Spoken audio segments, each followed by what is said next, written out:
শায়েখ আহমদুল্লাহ বাংলাদেশের একজন 25 ও যশা আলেমে দ্বীন, সর্বজন শ্রদ্ধাভাজন ব্যক্তিত্ব। সারা বাংলাদেশের দল মত নির্বিশেষে এমনকি অন্য ধর্মের লোকেরাও তাকে পছন্দ করে। কারণ ইন্নাল্লাযীনা আমানু ওয়া আমিলুস সালিহাত সায়াজআলু লাহুমুর রহমানু ওয়ুদ্দা। ঈমান আনার পরে কেউ যদি সৎ আমল করে, ঈমান আনার পরে কোনো মানুষ যদি ভালো ভালো কাজের আঞ্জাম দুনিয়ায় দিতে পারে, সত্যিই তার ঈমানের দাবি অনুযায়ী সৃষ্টি জগতের ভেতরে তার প্রতি একটা মহব্বত আল্লাহ তৈরি করে দেয়। এটা শায়েখ আহমদুল্লাহর প্রতি আমরা অবশ্যই তাকে ভালোবাসি কোরআনের জন্যে।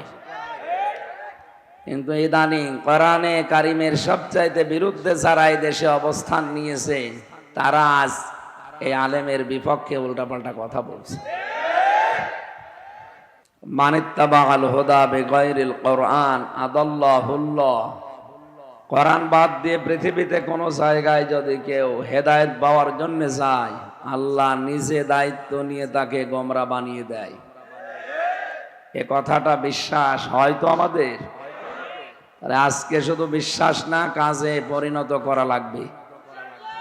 কোরআন যেখানে নেই, ওই দল যদি আমার বাবাও তৈরি করে, ও দলে আমি নেই।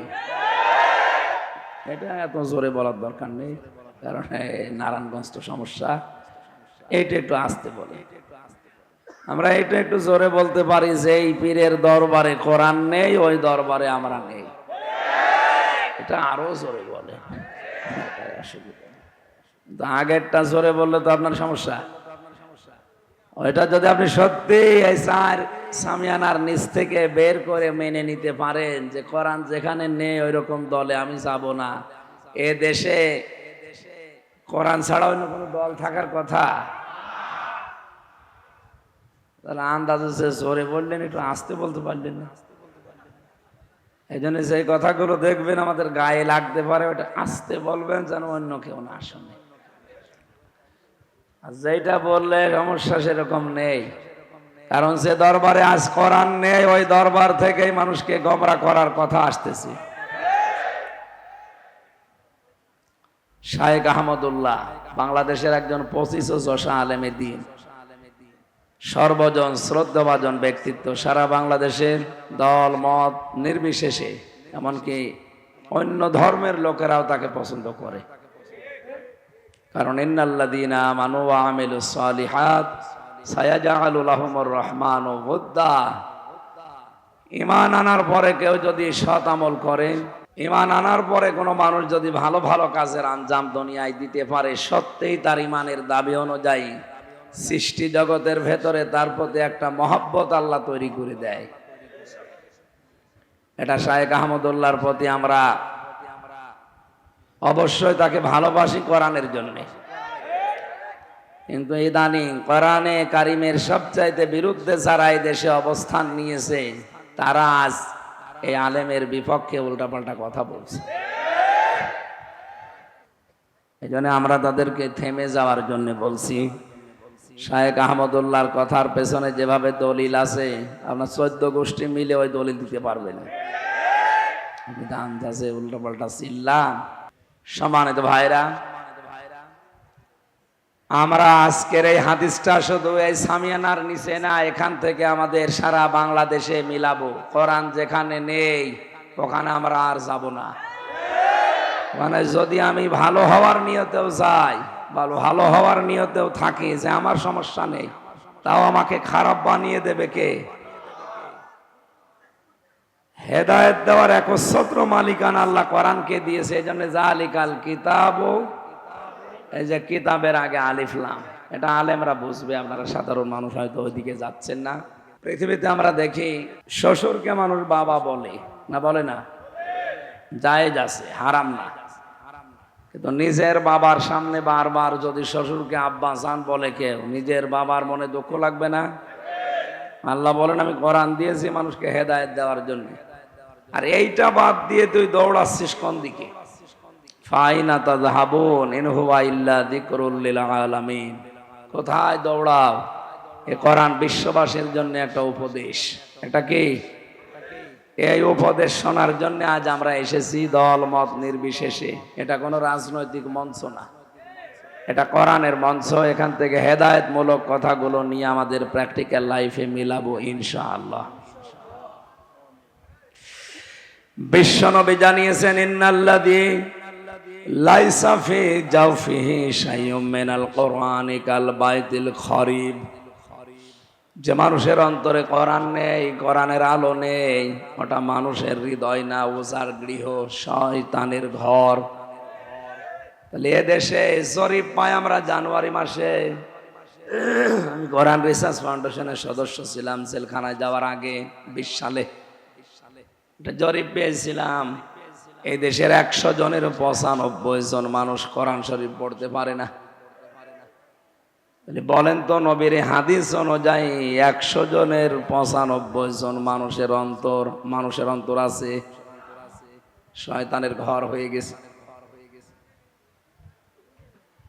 এই জন্য কোরআনে কারিম দিয়ে আমাদের অন্তরকে মানুষের অন্তর বানানো লাগবে। আর আমি এই যাত্রা বাড়ি থেকে পর্যন্ত আসতে যতগুলো কোরআনের মার্কাজ মাদ্রাসা দেখেছি বাংলাদেশে এরকম খুব কম আছে। এই জন্য এগুলো জিন্দা যারা রেখেছেন তাদেরকে ধন্যবাদ জানাচ্ছি, বলেন আমিন। মান ক্বারাআল কুরআনা, খুব খেয়াল করে শুনবেন, যেহেতু কণ্ঠটা বসা, খুব বেশি সময় কথা বলতে পারবো কিনা জানি না। আজকের তেলাওয়াত কিন্তু আয়াত একটা, এখান থেকে বাস্তবের সাথে মিলিয়ে তাফসীর আকারে কিছু কথা বলবো ইনশাআল্লাহ। মান ক্বারাআল কুরআনা, যে ব্যক্তি কোরআন পড়ে, কি করে? আমি একটা ক্লাস চলছে, এটা ছাত্রের মতো জবাব দেবেন। এখানে বন্দর নাকি থানায় এসেছিলাম একবার 3-4 মাস আগে। ওখানে একটা ক্লাস নিয়েছিলাম, ইব্রাহিম নবীর 50টা পরীক্ষা ছিল, ওর উপরে কয়েকটা বলতে পেরেছিলাম। আজকে আমার আলোচনার বিষয়টা সাবজেক্ট মুক্তিপণ। কি বললাম? এই দেশে খুন আর গুম বেড়ে গেছে, গুম করলে অনেকে মুক্তিপণ চায়। কথা বলছে না কেন? আমি চিন্তা মানুষ, গুম হই না, এমনিতেই ধরে নিয়ে এসে আমার বাবারে বলছে 10 লাখ টাকা দেন, নাই তো বাকি যা করার করব। বাবা ভয়তে 8 লাখ টাকা দিয়ে দিয়েছে, বলেন সুবহানাল্লাহ। নাউজুবিল্লাহ। মানে 24 ঘন্টা আমার বাবা জানতো না যে আমি কোথায় আছি, অথচ বাড়ি থেকে আমারে ধরে নিয়ে এসেছে আল্লাহর ওলিরা। বলেন 24 ঘন্টা পরে যদি বাবা 8 লাখ টাকা অলরেডি দিয়ে দেয়, বাকি আরো 224 গেলে ও বাড়ি ঘর বিক্রি করে দিত না? মুক্তিপণটা বড় কঠিন বিষয়। এটা আমরা সামনে কোরআনে আয়াতের সাথে একটা একেবারে জীবনের সাথে কিয়ামতের সাথে মিলাবো। আল্লাহ যেভাবে কঠিন ভাবে দিয়েছেন, আমরা ওইভাবে কঠিন ভাবে একটু ডেলিভারি দেব মাঝে মাঝে। ডোজ একটু কঠিন হলে মেনে নেওয়া যাবে না? ঠিক আছে, আল্লাহ যখন যে ফোর্সে বলে ওই ফোর্সটা দেওয়া লাগে। কিন্তু যেখানে এলাপতি লাগবে ওখানে হোমিওপ্যাথি কিয়ামত পর্যন্ত দিলেও দেখা যাচ্ছে সারছে না। হাদিসের প্রথম শব্দ হচ্ছে যে ব্যক্তি কোরআন পড়ে। কোরআন পড়া বলতে আমরা কি বুঝি? আজকে আমি আসরের নামাজ পড়েছি আপনাদের এই তাহফিজুল কোরআন ইন্টারন্যাশনাল মাদ্রাসায়। এখান থেকে আসর মাগরিব প্রায় ইশার আগ পর্যন্ত ছিলাম, পুরাটা ঘুরে ঘুরে দেখলাম।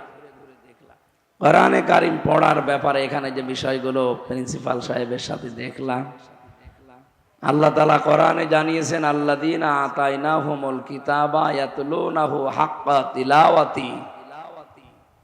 যাদেরকে আমি কোরআন দিয়েছি তারা আমার এই কোরআন হক আদায় করে তেলাওয়াত করে। কি আদায় করে? তাফসিরে মুনিরের ভেতরে এসেছে, কেউ যদি হক আদায় করে পড়তে চায় কোরআন, 4টা শর্ত তাকে মানা লাগবে। আমি ওখানে 2টা পেয়েছি। কয়টা বলেন?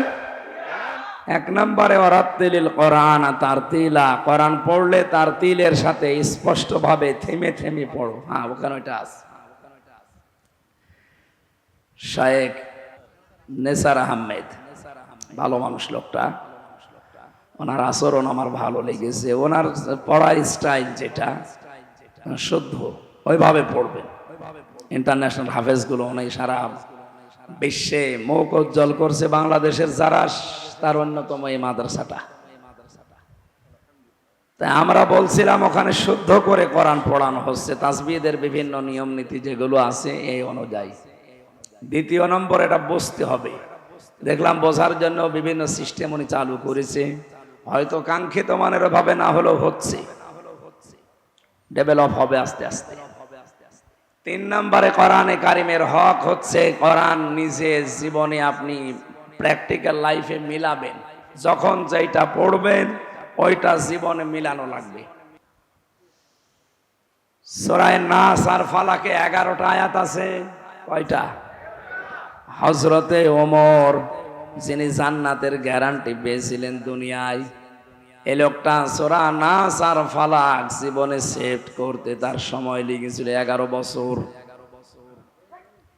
আমারে আপনি পড়তে দেন, মাত্র 1-1.5 মিনিটে সূরা নাস ফালাক পড়ে আরো সময় বাকি থাকবে। আমার মনে হয় হযরত ওমর আমার মতো পড়তে পারতো না। হ্যাঁ, ওনার 11 বছর লেগেছে কেন? উনি যখনই পড়েছেন কুল আউযু বিরাব্বিন নাস, হে নবী আপনি বলেন আমি আশ্রয় চাই মানুষের রবের কাছে। কার কাছে বলেন? এখন রব কি?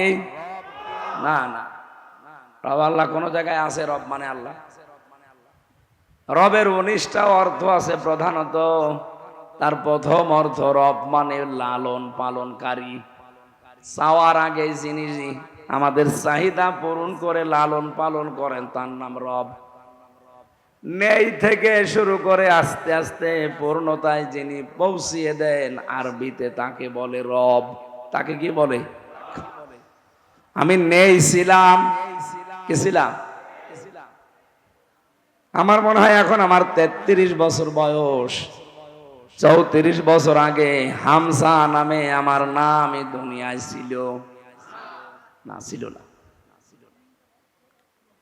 হালাতা আলাল ইনসানি হাইনুম মিনাদ দাহরি লাম ইয়াকুন শাইয়াম মাযকুরা, মানুষের জীবনে কি এমন সময় যায়নি যখন সে উল্লেখ করার মতো কিছু ছিল না? সে সময়টা আমার জীবনে 34 বছর আগে। কয় বছর? বাবার স্ফলিঙ্গ দিয়ে দ্রুত গতিতে 1 ফোঁটা নাপাক পানি বের হয়। বিজ্ঞান প্রমাণ করছে 1 ফোঁটার ভেতরে 40,000 হামজা বানানোর ক্ষমতা আল্লাহর থাকে। ফালিয়ানজুরিল ইনসানু মিম্মা খুলিকা মিম্মা ইগদাফিকি ইয়াখরুজু মিন বাইনিস সালবি ওয়াত তারাইব। মানুষ কি নজর করে দেখে না কি জিনিস দিয়ে তাকে আমি বানালাম? বাবার নাপাক পানিটা মায়ের রেহেমের ভেতরে যাবার পর 40 দিন 40 দিন 40 দিন 40 দিন এভাবে পাল্টাতে থাকে। এই পানিটা দিয়ে আমি আল্লাহ 4টা জিনিস তৈরি করি: চুল, রগ, হাড় আর পর্দা। মায়ের রেহেমের ভেতরে যে নাপাক পানিটা ছিল এইটা দিয়ে আরো 4টা জিনিস আমি বানাই: রক্ত, গোশত, চর্বি আর চামড়া। 8টা জিনিস যখন এক হয়, বিজ্ঞান এখন প্রমাণ করছে মানুষকে তৈরি করে পৃথিবীতে আনতে কমপক্ষে 13টা জিনিস লাগে। কয়টা? আপনার মার বাবা মিলে দিয়েছিল কয়টা? 8টা। বাকি আছে, বলেন বলেন। কোরআনে কারীম জানিয়েছে ওয়াজআলা লাকুমুস সামআ ওয়াল আবসারা ওয়াল আফইদা ইলা আখিরি আয়া। সূরা নাহাল 14 নম্বর পারার 14 নম্বর পৃষ্ঠার 14 নম্বর লাইনের 78 নম্বর আয়াতের শেষের দিকে আছে। তাফসিরে ফি জিলালিল কোরআনে পাবেন। আল্লাহ পাক বলেন আমি আল্লাহ নিজের এই রব নামের কারণে তোকে শ্রবণ শক্তি, দর্শন শক্তি, বাক শক্তি, আকেল শক্তি আর ঘ্রাণ শক্তি, এই 5টা জিনিস আমি আল্লাহ দয়া করে দান করি। হামজা একটাও যদি তোরে কম দিতাম দুনিয়ায় আসতে ঠিক, কিন্তু অপূর্ণাঙ্গ হয়ে। যদি বাক শক্তি না দিতাম বোবা হয়ে আসতে, বাবা মানুষ নেই। মাত্র 2 দিন আমি কথা বলতে পারি নাই। আমি বহু চেষ্টা করেছি কিন্তু কথা আমার বের হয় না। দর্শন শক্তি আল্লাহ দিয়েছেন দয়া করে। এই পাশের জেলা কুমিল্লা, 17 সালে একটা মাহফিলে আমি খাবার খাচ্ছিলাম এক অন্ধের পাশে বসে। হঠাৎ বিদ্যুৎ চলে গেল, আমরা চিল্লা পাল্লা করছি। লোকটা আমার হাত চেপে ধরে বলছে, হুজুর মাত্র 2 মিনিট কারেন্ট চলে গেছে, আপনারা চিল্লাচ্ছেন, অথচ আজ 40 বছর আমার জীবনে কারেন্ট নেই। কই আমি তো চিল্লালাম না, আমি ছোটবেলায় দেখতে পেতাম। এরপরে একটা অসুখ হওয়ার পরে আমি অসুস্থ হয়ে আমার চোখ 2টাই হারিয়েছি। এই 40টা বছর আমি দুনিয়া কি কিছুই জানি না, দিন রাত আমার কাছে সমান মনে হয়। ওই অন্ধ ওই দিন আমার আরেকটা তথ্য দিয়েছিল, হুজুর চোখ যাদের আছে তারা তো দেখে দিনের বেলায়, ঘুমিয়ে থাকলে তারা স্বপ্নে দেখে। আমরা যারা অন্ধ দিনের বেলা রাতের বেলা তো দেখি না, ঘুমিয়ে থাকলেও কিছু দেখি না, শুধু একটা আওয়াজ শুনি। ওই দিন আমি বুঝে ফেলেছি যে আল্লাহ আমারে কি দিয়েছে। রমজানে আমি ওমরা হজে ছিলাম, একটা ভিডিও দেখাচ্ছিল, ওখানে মাত্র 11 বছর বয়সের একটা কোরআনের হাফেজ অন্ধ বিচারক জিজ্ঞাসা করছে, তুমি তো এতগুলো দেশের ভেতরে ফার্স্ট হয়েছো, এত সুন্দর তেলাওয়াত, কিন্তু তোমার চোখ নেই, তোমার আফসোস লাগে না? আল্লাহর প্রতি তোমার কোনো অভিযোগ নেই? ছেলেটা বলছে, ওস্তাদ কোনো অভিযোগ নেই, আমি আরো আনন্দে আছি। আনন্দে আছি মানে চোখ নেই, এরপরে আনন্দে আছে মানে কেবল তোমার জীবন শুরু। সারাটা জীবন এভাবে অন্ধ হয়ে থাকা লাগবে? একটা বারের জন্য আল্লাহর প্রতি কোনো অভিযোগ অনুযোগ তোমার আসে না যে আল্লাহ তুমি আমার চোখ দিলি না কেন, আমি তো খারাপ কাজে বের হয়েছি না? তোমার কোরআন আমি অলরেডি 11 বছর বয়সে অন্ধ মুখস্থ করে ফেলেছি, চোখটা দিলে আমি আরো এগিয়ে যেতে পারতাম। ছেলেটা চোখের পানি ফেলে দিয়ে দেখলাম বলছে, ওস্তাদ কিয়ামতের ওই কঠিন ময়দানে মানুষকে যখন আল্লাহ একা একা সামনে ডাকবে, অকুল্লুহুম আতিহি ইয়াউমাল কিয়ামাতি ফারদা। সূরা মরিয়মের 95 নম্বর আয়াতে আল্লাহ জানিয়েছেন, কিয়ামতে প্রতিটি মানুষকে আল্লাহ ডাকবেন স্রেফ একা একা। কয়জন করে? আল্লাহ তার নিজের সামনে ডাক দেবে হামসাকে।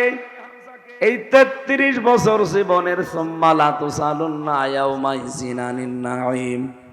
জীবনের প্রতিটি নিয়ামতের পঙ্খানো হিসাব দিয়ে তারপরে সামনে যাওয়া লাগবে। ছেলেটা বলে, বিচারপতি বা বিচারক ওস্তাদ, আল্লাহ যদি আমাকে কিয়ামতে ডাক দিয়ে বলে, আব্দুর রহমান তোর পা থেকে মাথা পর্যন্ত একটা একটা করে নিয়ামতের জবাব দে, পা থেকে শুরু করে মাথা পর্যন্ত আসতে যখন চোখ পর্যন্ত আসবে, আল্লাহকে অন্তত ডাক দিয়ে বলা যাবে, রব্বুল আলামিন তুমি তো আমাকে চোখ দাওনি, দুনিয়া কি আমি কিছুই জানি না, মায়ের পেট থেকে আমি অন্ধ, এই ওসিলা হলো আজকে তুমি আমার চোখের দিকে তাকিয়ে মাফ করে দাও। এই ছোট 11 বছরের ছেলেটার চিন্তা ভাবনা আর আমাদের চিন্তা কোথায়? আকাশ পাতাল পাল্টানো। কোরআনে কারিমের সূরা নাহলের এই 78 নম্বর আয়াতের তাফসীর পড়ার পর আমি দেখেছি আল্লাহ পাক নিজের পক্ষ থেকে যে 5টা জিনিস রব নামের কারণে আমাকে দান করেছেন, একটাও যদি কম দিত কিয়ামত পর্যন্ত আমি অপূর্ণাঙ্গই থেকে যেতাম। কবরে যাওয়ার পরও মানুষ বলতো এটা কানার কবর, বলেন এটা ন্যাংড়ার কবর। কবরে গিয়েও শান্তি পেতেন না, মানুষ গালি দিয়ে ডাক দিত না, তো মানুষ চিনত না। যদি বলতো এটা হামসার কবর, কোন হামসা? ওই কানা হামসা। 8, 5, 13টা জিনিস যখন এক হয়, ফেরেশতারা তখন বলে রব্বুল আলামিন এর কি বানাবো এবার বলেন, এর আকৃতি কি দেব? ওয়াল্লাযী ইউসাউবিরুকুম ফিল কাইফা ইয়াশা, তিনি সে আল্লাহ যিনি মায়ের পেটের ভেতরে তোমাদের আকৃতি তৈরি করেন। এটা ছেলে বানাবে না মেয়ে বানাবে সিদ্ধান্ত দেয় হামজা। কে বলেন বলেন? সুতরাং ছেলে হোক মেয়ে হোক আপনারও হাত নেই, বড় হাত নেই, হাত কার? এই জন্য বড় পরে রাগ করা মানে মা। বলেন বলেন? কেউ যদি জেনে শুনে আল্লাহর উপরে রাগ করে ওর ঈমান আর থাকবে? এরকম মূর্খতা যদি এলাকায় কেউ করে থাকেন তাওবা করে ফিরে আসবেন। আমার ভাইরা, আমার শিক্ষা দেওয়ার বিষয় ছিল এখানে। হযরত ওমর একটা একটা করে ভাবে মিলাতেন। রব মানে প্রতিপালক, রব মানে আইনদাতা।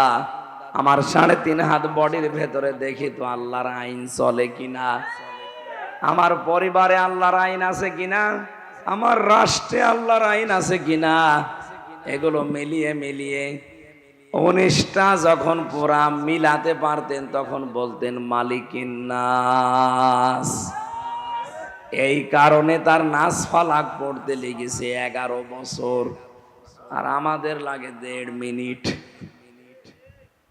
কোরআন পড়ার অর্থ আমি তাহফিজুল কোরআনে আজ 2-3 ঘন্টা সময় ব্যয় করে যেটা বুঝলাম, শুদ্ধ করে পড়ার নিয়ম আছে, কোরআন বোঝারও সিস্টেম চালু করছে, কিন্তু এটা আমার প্র্যাকটিক্যাল লাইফে মানা লাগবে। হযরত ওমরের মতো এভাবে সেট করে করে এই সিস্টেম আজ অনেক জায়গায় নেই, আর আমরা অনেকে জানিও না এটা। বসে বসে উনি তেলাওয়াত করছে সকালবেলা ফজরের পর, ওয়ালা ইয়াহুদ্দু আলা তাআমিল মিসকিন। আল্লাহ পাক বলেন মিসকিনকে যারা খাবার দেয় না, খাবার দেওয়ার জন্য উৎসাহ দেয় না মানুষকে, এই মানুষগুলো আর যাই করুক কিয়ামতে বিশ্বাস করে না। অথচ উনি পড়ছিল, তেলাওয়াত করছিল, আর আইতাল্লাযী ইউকাযযিবু বিদ্দিন। হে নবী, আপনি কি দেখেছেন ওই মানুষগুলো যারা কিয়ামত বিশ্বাস করে না? নবীজি বলেন কই, আমার কাছে যারা আসে এরা তো সবই মনে হয় কিয়ামতে বিশ্বাসী। আল্লাহ পাক বলেন না ফাযালিকাল্লাযী ইয়াদউল ইয়াতীম, যারা এতিমের গলায় ধাক্কা দেয়, মিসকিনদেরকে খাবারের ব্যবস্থা করে না। ও কোরআন পড়ছে আয়াত, একজন অসহায় মানুষ, ভিক্ষুক, ফকির, একজন মিসকিন এতিম এসে একটু সাহায্য চেয়েছে, কোরআন শরীফ পড়া বন্ধ করে সামর্থ্য অনুযায়ী তাকে কিছু দেওয়ার দরকার ছিল। কথা বলেন? তাহলে এইটা হয়তো 3 নাম্বার শর্ত, এটা বাস্তব জীবনে আমল। 4 নাম্বারটা বড় কড়া, কঠিন। কেউ যদি বলে আমি কোরআন পড়ি, তাহলে তাকে শুদ্ধ করে পড়া লাগবে, অর্থ বোঝা লাগবে, ওটা প্র্যাকটিক্যাল লাইফে মানা লাগবে। 4 নাম্বারে ওটা যেন মানুষ মানতে পারে এই ব্যবস্থা করে দেওয়া লাগবে। এদেশে ওই সিস্টেম আছে? ওইটাই তো চেয়েছিলাম, যে শুধু নিজে শুদ্ধ করে পড়বো না, শুধু নিজে বসবো না, নিজেই মেনে নেব না, আমি মানুষকে মানাতে চাই। এরকম একটা ব্যবস্থা, এরকম একটা পরিবেশ তৈরি করতে চাই। এই কারণে 3 বছর ছেলে আমি। কোন কারণে আপনি ছেলে আমারে রাখলেন বলেন? আমি কি আপনার মেয়ের দিকে তাকিয়েছিলাম? বলেন। কোরআন পড়ার যে 4টা শর্ত বললাম, আমি সহ যারাই আছি, আল্লাহ আমাদেরকে আমাদের প্র্যাকটিক্যাল লাইফে এই 4টা শর্ত মেনে কোরআন হক আদায় করে পড়ার তৌফিক দিন। দ্বিতীয় শব্দ কি? ফাস্তাযহারাহু, যে ব্যক্তি কোরআনকে ইজহার করে। ইজহার মানে না, ইজহারের 99টা অর্থ আছে। ইজহার মানে স্পষ্ট করা, ইজহার মানে দাঁড় করানো, ইজহার মানে বিজয় করা, ইজহার মানে কায়েম করা, ইজহার মানে প্রকাশ করা, ইজহার মানে জানানো। তার মানে কোরআন যে পড়ে শক্ত আদায় করে, হক আদায় করে, আর কোরআনকে দাঁড় করানোর জন্য, বিজয়ী করার জন্য যারা দুনিয়ায় চেষ্টা চালাবে, এরকম মানুষ তো এখন দেশে বেশি না, নেই। আর এই কথা বললে অনেকে রাজনীতি মনে করে মন খারাপ করে। কোরআন বিজয়ী করা লাগবে, কোরআন কায়েম করা লাগবে, প্রতিষ্ঠিত করা লাগবে। কথা শোনার পরে যদি কারো কাছে রাজনীতি মনে হয়, এইটাই রাজনীতি। যদি কারো মন খারাপ হয়, কসম করে বলছি ওর পেছনের আমল আল্লাহ সব নষ্ট করে দিয়েছে। এটা তো আমি বানিয়ে বললাম। সূরা মুহাম্মদ 9 নম্বর আয়াত, যালিকা বিআন্নাহুম কারিহু মা আনজালাল্লাহু ফাআহবাতা আমালাহুম। আল্লাহ কোরআনে যা নাযিল করেছেন মানে না এমন না। যদি কেউ কোনো বিধান শোনার পরে মন খারাপ করে, সঙ্গে সঙ্গে ফাআহবাতা আমালাহুম, ওর পেছনের সব ভালো কাজ আল্লাহ নষ্ট করে দেয়। এই আয়াত অনুযায়ী আমি এই চোখ দিয়ে দেখতে পাচ্ছি বাংলাদেশের 100 জনের 85 জন মানুষের আমল নষ্ট হয়ে গেছে। 85 জন বললাম কেন না জানি, আমি আবার ওর ভেতরে আছি কিনা আল্লাহ জানে। কোরআনের কথা মেনে নেওয়া স্বতঃস্ফূর্ত ভাবে তো দূরের কথা, কেউ যদি শুধু মন খারাপ করে, এত মানা যায়? আপনার পেছনের সব কাজ আল্লাহ ধ্বংস করে দিয়েছে। এই হিসাবে বলেন তো এ দেশে এরকম মানুষ নেই কেন? কোরআনে সার করার জন্য বললেন, বলেন। এর পরের যে দুইটা শব্দ খুব গুরুত্বপূর্ণ। এখানে যারা বিভিন্ন মাদ্রাসায় হাদিস পড়ায়, মুহাদ্দিস, জিজ্ঞাসা করেন মাঝখানে নবীজি ফা দিয়েছেন। ফা অক্ষরটা আরবি গ্রামার অনুযায়ী বালাগাত মান থেকে 13টা অর্থে ব্যবহার হয়। কয়টা? আগের এই দুইটা শব্দ যদি কেউ মেনে নিতে পারে, পরের যে এই সমস্ত বিষয়গুলো আসবে অবশ্যই আল্লাহ তার জীবনী কার্যকর করবে। শব্দের দিকে আমি খেয়াল করার জন্য বলছি আলেমদের। প্রথম ছিল যে ব্যক্তি কোরআন পড়ে, পড়ার হক কয়টা? বলেন বলেন, আরো জোরে বলেন। কালকে কেউ এভাবে ক্লাস নিলে বলতে পারবেন কোরআন পড়ার হক কয়টা? এই 4টা হক আদায় করে যারা পড়ে, এরপরে কোরআনকে সার করার জন্য যারা চেষ্টা চালায়, কোরআনকে বিজয়ী করার জন্য দুনিয়ায় যারা সর্বাত্মক চেষ্টা চালায়, কায়েম করে দেখানো ফরজ না, চেষ্টা করা ফরজ। তাহলে ফাহাল্লা হালালাহু ওয়া হারামা হারামাহু, এর ভেতরে বর্ণিত হালালকে হালাল আর হারামকে হারাম জানার পরে ছেড়ে দেয়। কেন আল্লাহর নবী ফা দিয়ে আবার শুরু করলেন? কারণ কোরআন যদি বিজয়ী থাকে ওই সমাজে হালালকে হালাল জেনে মেনে নেওয়া সহজ হয়। কোরআন যদি বিজয়ী থাকে হারামকে হারাম জানার পরে ছেড়ে দেওয়া সহজ হয়। কোরআন যে দেশে বিজয়ী নেই, যে সমাজে বিজয়ী নেই, ওখানে হালালকে হালাল জানার পরও আপনি মানতে পারবেন না। এরকম জায়গা নেই, নাম ধরা লাগবে। হারামকে হারাম জানার পরও আপনি ছাড়তে পারবেন না। কি কথা বলেন না কেন? এই জন্যই নবীজি জানিয়েছেন কোরআন যারা পড়ে আর এজহার করার জন্য চেষ্টা চালায়, তখন এর হালালকে হালাল হারামকে হারাম জানার পরেও ছেড়ে দিতে পারবে। কি হবে জানো? আদখালাহুল্লাহুল জান্নাহ, আল্লাহ নিজে দায়িত্ব নিয়ে তাকে জান্নাতে দিবে না দিয়েছে? বলেন, আদখালাহুল্লাহুল জান্নাহ, আল্লাহ তাকে জান্নাতে দেবে না দিয়েছে? এই আলেমকে বলছি, আল্লাহ জান্নাতে দিয়েছে না দেবে? ফাজেল পাস, ফাজেল মানে ফজিলত, তার মানে আর মাদ্রাসা লাইনে ডিগ্রি পাস করিস। কি বললো যে আল্লাহ তাকে জান্নাতে দিয়ে দিয়েছে, অথচ আমরা এখনো মরি নাই। না মরলে আল্লাহ জান্নাতে দিল কি করে? তার মানে এর ভেতরে অবশ্যই কিছু লুকিয়ে আছে। ওইটা বের করার জন্যই তো তাফসীর মাহফিলে আসা লাগে। কি আছে লুকিয়ে? নবীজি হাদিসের টিকায় আমি পড়েছি, কেউ যদি কোরআন পড়ে আর কোরআনকে বিজয়ী করার জন্য চেষ্টা চালায়, তাহলে সে হালালকে হালাল, হারামকে হারাম জেনে মেনে নিতে পারবে। নবীজি বলেন, এরকম পরিবেশ যদি তৈরি করতে পারো, তুমি মনে করবা যে একটা জান্নাতে আছে।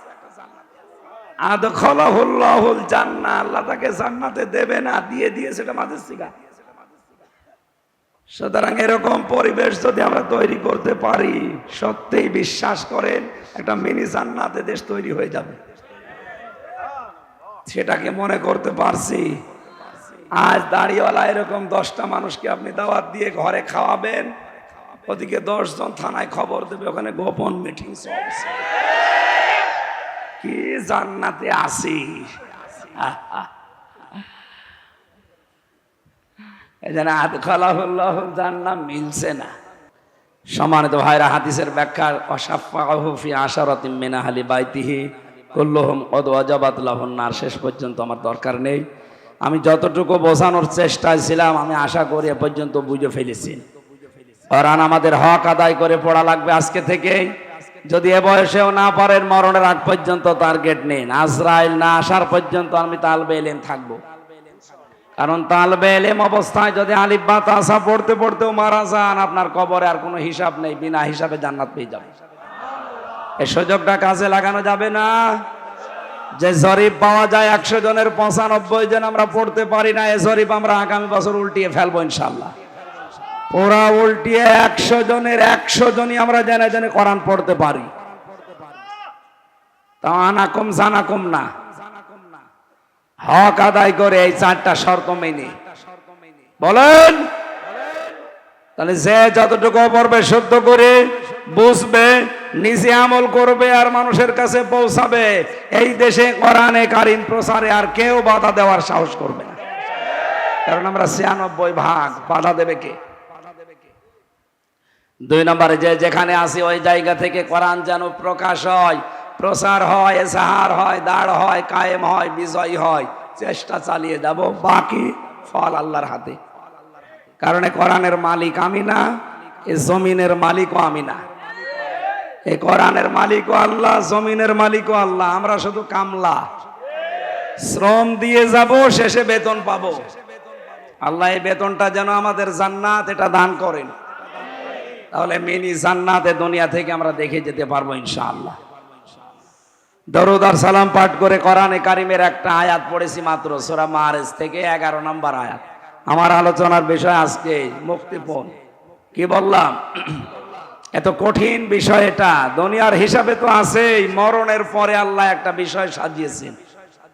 আল্লাহ রাব্বুল আলামিন বলেন, মানুষের মরণের পরে আমি ময়দানে মাহশারে এমন কঠিন অবস্থা বানাবো, কিয়ামতের ওই ময়দানটা 50 আলফা সানা মিম্মা তাউদ্দুন। দুনিয়ায় 1 2 করে যেভাবে গণনা করো, মরণের পরে এক একটা দিন শুরু হবে কিয়ামতে 50,000 বছরের মতো লম্বা। এ বিশাল জীবন, এক একটা দিন।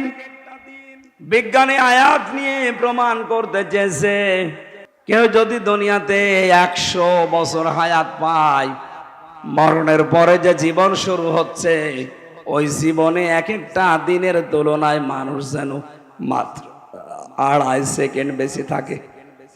কত? আমি 33 বছর এখন বয়সে, ওই হিসাবে আমি মাত্র 1 মিনিট হায়াত পেয়েছি মরণের পরের জীবনের তুলনায়। কথা বলেন না কেন? 2.5 সেকেন্ড যেখানে, তাহলে 33 আরো 33 হিসাবে আমি মাত্র 1 মিনিট কয়েক সেকেন্ড হায়াত পেয়েছি দুনিয়ায়। এর ভেতরে কত স্বপ্ন অলরেডি আমি দেখে ফেলেছি, আরো দেখতেছি। আমি যদি কোরআনের আয়াত সত্যি বিশ্বাস করে থাকতাম, বাস্তবে বলেন তো 2.5 সেকেন্ডের জন্য যা করছি, 2.5 মিনিটের জন্য আমি যা করছি, 100 বছরের হায়াতে কোটি কোটি মিনিট পড়ে আছে আমার সামনে। ওর জন্য কি করা দরকার? আল্লাহ বলেন, প্রতিটি মানুষের সামনে দিন কিন্তু আমি রেখে দিয়েছি। যুবক মানুষ বৃদ্ধ হয়ে যাবে ওই দৃশ্য দেখলে। মেয়েদের লজ্জা স্থান আর লাগবে না, পেট ফেটে সন্তান বের হয়ে পড়ে যাবে। দুধের বাচ্চার কথা পর্যন্ত মা ভুলে যাবে, মনে রাখতে পারবে না। ওয়ালা ইয়াসালু হামিমুন হামিমা। বন্ধু বন্ধুর কোনো কথা মনে রাখবে না, মনে রাখার মতো হবে না। কেন? ইউবাসসিরুনাহুম, তাদেরকে যদিও মুখোমুখি করা হবে, দেখানো হবে যে এটা তোর সেই বন্ধু। কয়েকদিন আগে আমি দিনাজপুর গিয়েছিলাম। বিশ্ববিদ্যালয়ে থাকাকালীন এক বন্ধু ছিল মাওলানা মাহফুজুর রহমান। ওরা আমি জেলে যাওয়ার আগেও দেখি নাই কয়েক বছর, এরপরে তো 3 বছর আর এই কয়েক মাস, প্রায় 5-6 বছর কেটে গেছে। ও শুনেছে কিভাবে আমি দিনাজপুরে ঢুকেছি, খবর দিল নাম্বার নিয়ে। পরে দেখার পরে বললাম আজকে সময় নেই, যাই অন্যদিন আসবো। ও আমাকে দেখার পরে যে আচরণ করেছে, আমার তো এই আয়াতটা মনে পড়েছে, কিয়ামতে আল্লাহ কঠিন অবস্থায় এই মাহফুজ আমারে বলবে, হামজা আমি তোমারে চিনি না।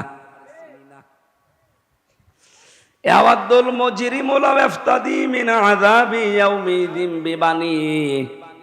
কিয়ামতের ওই ময়দান থেকে পরিত্রাণ পাওয়ার জন্যে আমি আল্লাহকে কথাও বলবো, আল্লাহ এই যে 7 বছর পরে যার সাথে দেখা হয়েছিল, এখন তো একটা নজর ওর থেকে আলাদা করতে মনে চাচ্ছে না। এই মাহফুজকে আমি মুক্তিপণ হিসাবে দিয়ে দিলাম জান। অন্তরঙ্গ এত বড় বন্ধুকে পর্যন্ত মানুষ মুক্তিপণ দিতে চাইবে, বিবানি নিজের সন্তান পর্যন্ত। আল্লাহ সন্তানের নাম দিলেন কেন? এই পৃথিবীতে আমরা বন্যা দেখেছি, জলোচ্ছ্বাস দেখেছি। বন্যার সময় অনেক মা পর্যন্ত নিজে ভাসতে ভাসতে মারা গেছে, নিজের 2 বছরের ছেলে আর মেয়েকে বুকের উপরে রেখে ভাসিয়ে রেখেছে। তার মানে নিজের জীবনের তুলনায় সন্তানকে ভালোবাসে এরকম মা দুনিয়ায় আছে? বলেন। ইব্রাহিম আলাইহিস সালাম হয়েছিলেন 80 বছর বয়সের সন্তান হওয়ার পরেও 13 বছর খোঁজ খবর নেননি। 13 বছর পরে সে বলছে, আল্লাহ আমাকে পাঠিয়েছে তোমাকে জবাই করার জন্য।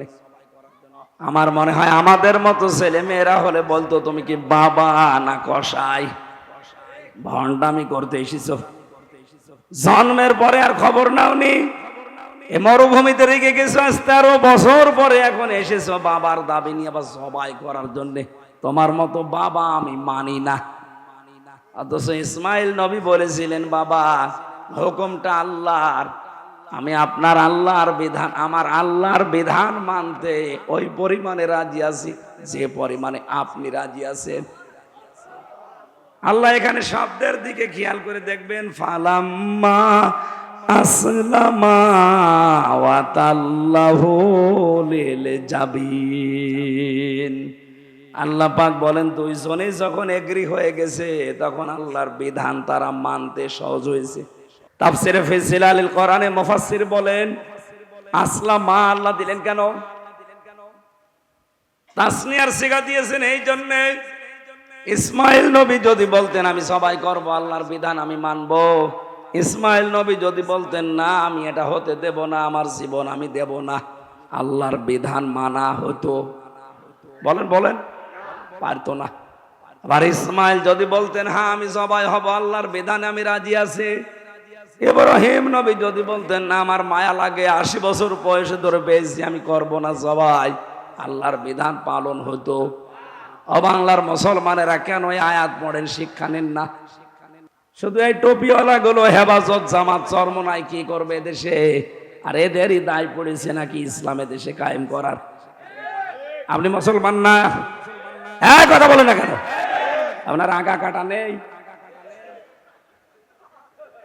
না? অনেকের কাটা নেই, এই যে এটার কাটা নেই, এই ওটো এর কাটা হয়নি। এরকম কয়েকটা আছে, তাছাড়া বাকি তো সবই কাটা আছে। অন্তত আপনি টুপি তো মাথায় দিয়ে আছেন। এখন আমরা আজ যারা দেশের দায়িত্বে আছি, 1734 জন মানুষ, প্রধানমন্ত্রী শেখ হাসিনা থেকে শুরু করে আপনাদের এলাকার উপজেলা চেয়ারম্যান পর্যন্ত, এই মানুষগুলো যতদিন পর্যন্ত ইব্রাহিম আলাইহিস সালামের ভূমিকায় অবতীর্ণ না হবে, 16 কোটি জনগণ আমরা যারা, তারা যদি ইসমাইল নবীর ভূমিকায় এগিয়ে না আসি, কিয়ামতের আগে দেশে ইসলাম কায়েম হবে।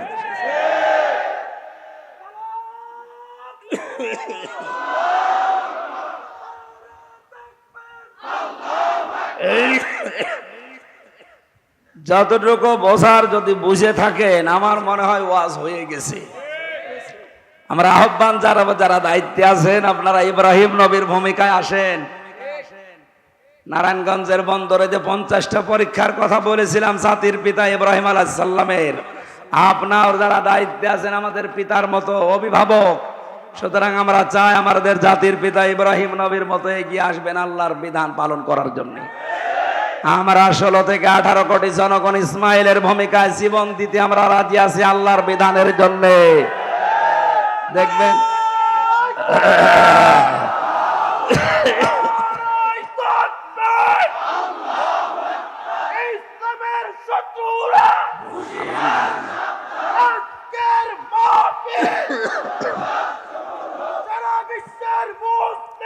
আলহামদুলিল্লাহ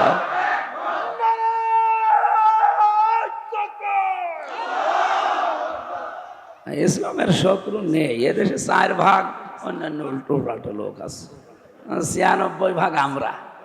সুতরাং আমাদের ওই চিন্তা নেই, ও শত্রুতা করেও কিছু করতে পারবে না। বহু চেষ্টা চালাচ্ছে, এখনো পর্যন্ত ষড়যন্ত্র বন্ধ নেই। বিভিন্ন রকমের সূক্ষ্ম ষড়যন্ত্র চলছে।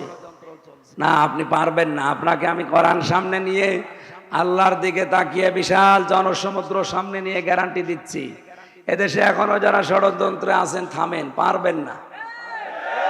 যা যা ষড়যন্ত্র করছেন ওখানে থেমে যান। কিয়ামতের আগে দেশ থেকে ইসলাম বিদায় করা সম্ভব না। যত চেষ্টা চালাচ্ছে তত বেড়ে যাচ্ছে। কি করেছেন আমারে 3 বছর আটকিয়ে? আগে 20,000 মানুষ হতো, এখন 50,000 হচ্ছে। এই জন্য হবে না এভাবে। এই সিস্টেম বাদ দেন, আদর্শ নিয়ে আসেন। আমরা এসেছি রসুলের আদর্শ নিয়ে। পৃথিবীর কোন আদর্শ এখানে আর হবে না, এই জায়গায় সব জিরো। বলেন। এই জন্য আমাদের উচিত হচ্ছে, আমরা সবচাইতে আপন যেটাকে বলি সন্তান, আমার ফারিহাকে পর্যন্ত যদি কিয়ামতে আমি দিতে চাই, তে আর কে বাকি থাকে? আল্লাহ এরপরও আরেকজনের নাম দিয়েছে।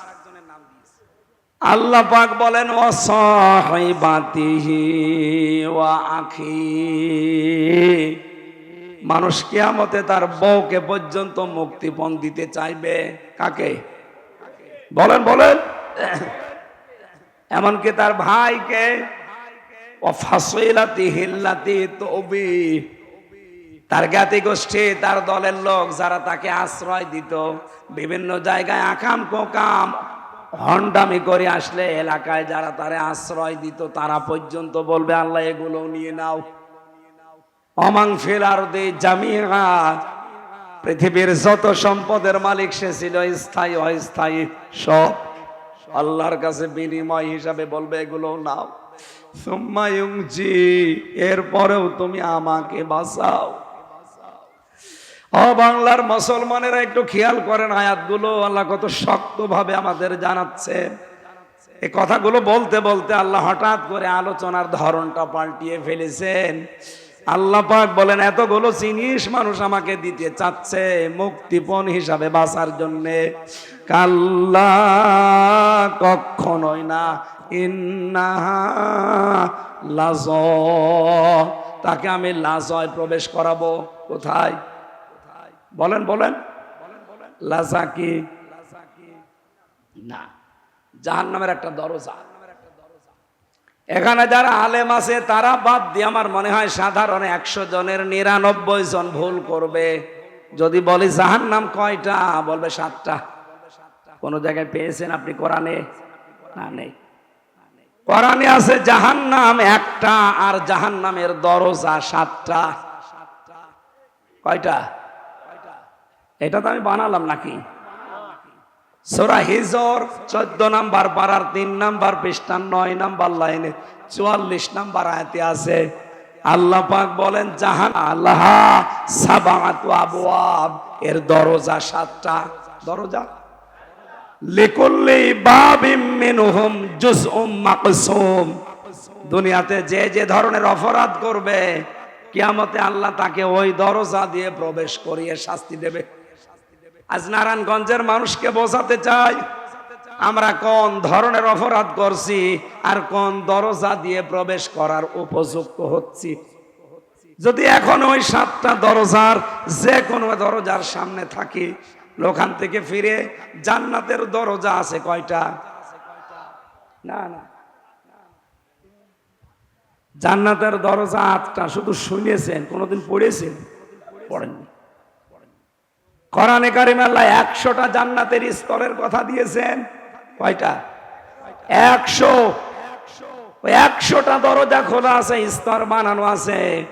যে যেই দরজার সামনে দিয়ে যাওয়ার সৌভাগ্য অর্জন করতে পারবেন আজকের আলোচনা থেকে শেষ পর্যন্ত। আমরা বলছিলাম জাহান্নামে একটা দরজা 7টা। কারণ কি? প্রাইমারি একটা স্কুল, এখানে 1 থেকে 5 পর্যন্ত পড়ায়। স্কুল কয়টা? বলেন বলেন। ক্লাসরুম, দরজা। সে যেই ক্লাসে পড়ে ওই দরজা দিয়ে সে প্রবেশ করে। আল্লাহ বলেন জাহান্নাম ওই একটা। দুনিয়ায় যে যে ধরনের অপরাধ করবে তার কেসেমে ওইটা জুটবে, তার ভাগে। তাহলে আজকে আপনি মিলাবেন আপনি কোন অপরাধে আছেন আর কোন দরজা দিয়ে আল্লাহ আপনাকে প্রবেশ করাবে। তার 1ম নম্বর দরজার নাম হচ্ছে এই লাজা। নাম কি? বলেন বলেন। কি এটা? নাযাআতাল লিশাওয়া। আল্লাহ বলেন দরজা দিয়ে প্রবেশ করানোর সঙ্গে সঙ্গে মানুষের চামড়া খসে যাবে। কথা শুনতে যত সহজ মনে হচ্ছে, বিষয়টা অত সহজ। আমি রিমান্ডে ছিলাম 10 দিন। ওখানে আমাকে দেখেছি, আমি তো মূল্য চুরির মামলা কিছুই জানি না, তাই 10 দিন।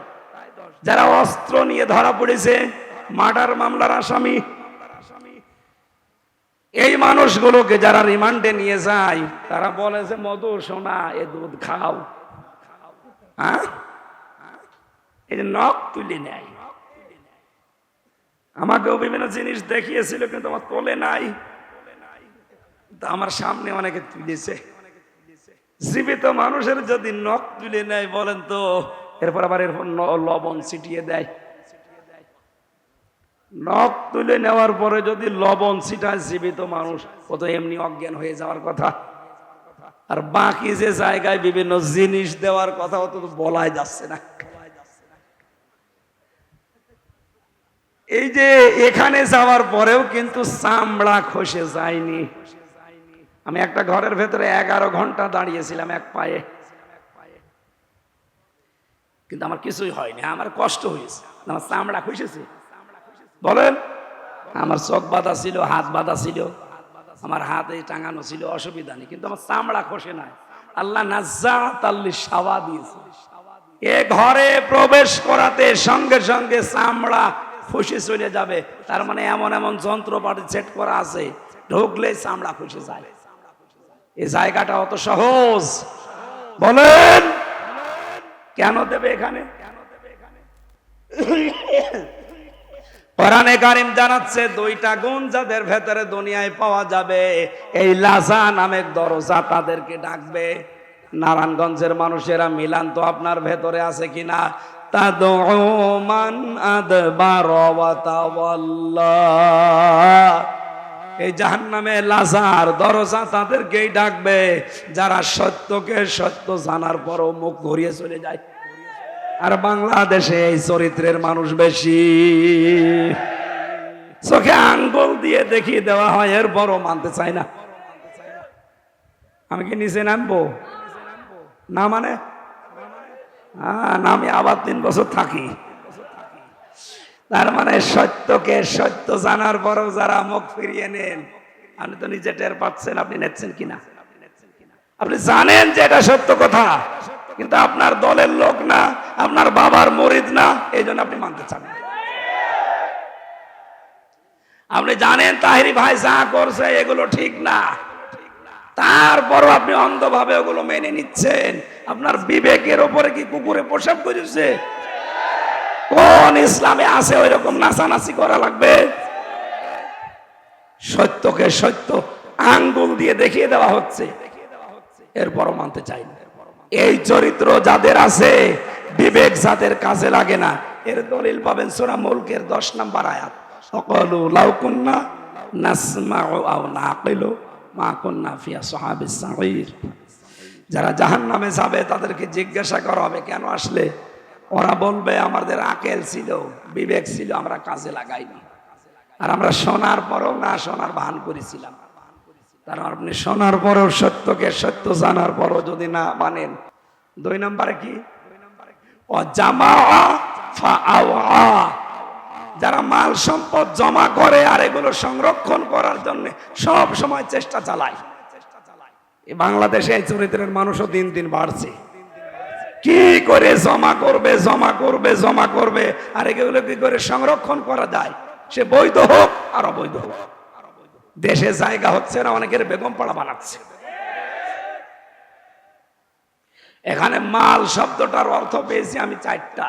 কয়টা বলেন বলেন? মালের প্রধান অর্থ হচ্ছে নেককার স্ত্রী। আর নেককার স্ত্রী বলা হয় ওইটাকে যে স্বামী বাইরে থেকে বাড়িতে আসলে স্বামীকে আনন্দ দেওয়ার জন্য যেভাবেই হোক স্বামীকে খুশি করে। সে সাজগোজ দিয়ে, কথাবার্তা দিয়ে, এমনকি কাতো কত দিয়ে হলো, অসুবিধা নেই। সম্মানিত মা বোনেরা, স্বামী বাইরে থেকে আসলে যদি ওকে খুশি করার জন্য আপনি দাঁত বের করেন হাসতেছে, যেই কয়টা দাঁত বের হবে ওই কয়টা নফল নামাজের সওয়াব হবে। এবার সুবহানাল্লাহ জোরে বলার দরকার নেই, বাড়ি যেয়ে দেখবেন দাঁত কেলিয়া পড়ে আছে, ও আর বন্ধ হচ্ছে না। কেন? হুজুর বলল যেই কয়টা দাঁত দেখবা ওই কয়টা নফল হজের সওয়াব, যা আছে সব বের করে দিলাম। না, আপনাকে স্বামী অনেক বড় জিনিস, খুশি করার চেষ্টা করবেন। এখানে প্রশ্ন আসতে পারে মা বোনদের, ওই যে 2 জন মহিলা দাঁড়িয়ে আছে, ওরা যদি বলে হুজুরে ওয়াজ থামান, ওই এমন জল্লাদের সাথে বিয়ে হয়েছে, শাহজাহান জল্লাদ, ও জীবনে কোনোদিন একটা পাউডারও কিনে দেয় না, আমি মাখবো কি? এরকম জল্লাদ নেই দেশে। না, স্ত্রীর জন্য যদি সাজগোজের জন্য খরচ করেন, এটা আবার রেকর্ড করছে, কিন্তু এখনই ম্যাডাম শুনবে, লাইভ চলছে। আমার মনে হয় এই হাদিস না বলাই ভালো হবে না, যদিও আমি এই ওমরা থেকে আসার সময় ওর মেকআপ বক্স দিয়ে এসেছি, সুতরাং আমার বলা অসুবিধা নেই। না, স্ত্রীর সাজগোজের জন্য কেউ যদি খরচ করে, যদি মাসে 2000 টাকা ওর পেছনে খরচ হয়, মনে করবেন এটা আল্লাহর রাস্তায় দান করলাম। সুবহানাল্লাহ বলছেন না কেন আমি জানি, কারণ এগুলো তো দেন না। বলে 22 বছর বিয়ে করেছে, 22 বছরে 2200 টাকাও সাজতে দেয়নি। লোকের বর সাজগোজ দেখে খুব আনন্দ পান। সম্মানিত মা বোনেরা, আজ বাংলাদেশে পরকীয়া প্রেম বাড়ার পেছনে, স্বামীগুলো অন্য জায়গায় লাইন করার পেছনে কারণ আপনাকে আল্লাহ যা দিয়েছে, যার পেছনে ও ছোটে, ওকে আল্লাহ তাই দিয়েছে। আপনি ওইভাবে থাকেন না, এই জন্য অন্য জায়গায় লাইন করে। বলছে ঠিক, তার মানে নারায়ণগঞ্জ এরকম 2 নম্বরই চলছে, চালান 180 মাইল বেগে। মা বোনেরা সেই যে থাকবেন, স্বামী আসলে এটা আপনার ইবাদত। এটা কি 2 নম্বরের, স্বামী যখন বাড়িতে আসবে তার যে সম্পদ এবং তার সন্তান, এটা যেন ইসলামের পথে থাকে, এই চেষ্টা করবেন যখন বাইরে যাবে। 3 নম্বরে, স্বামীর মন যেটা চায় ওটা যদি জায়েজ হয়, আবার বলছি, স্বামীর মন যেটা চায় ওটা যদি জায়েজ হয়, জীবন থাকতে মানা লাগবে। আমি সহ যত স্বামী এখানে বসে আছে, প্রত্যেকটা স্বামী চায় বিয়ের পরে আমার মা বাবা যেন আমার সাথে থাকে, কিন্তু 100 জনের 98টা বউ এটা চায় না। বলেন বলেন না, মেয়েরা আপনি নেককার হতে পারবেন না। কি করবেন দুনিয়ায় এত সম্পদ দিয়ে আর এত আরামে থেকে? কি করবেন? আপনার আখিরাত নষ্ট হয়ে যাচ্ছে। এই জন্য স্বামী যদি জায়েজ কোনো কাজ চায়, জীবন থাকতে ওইটা মেনে নেন, কষ্ট হোক।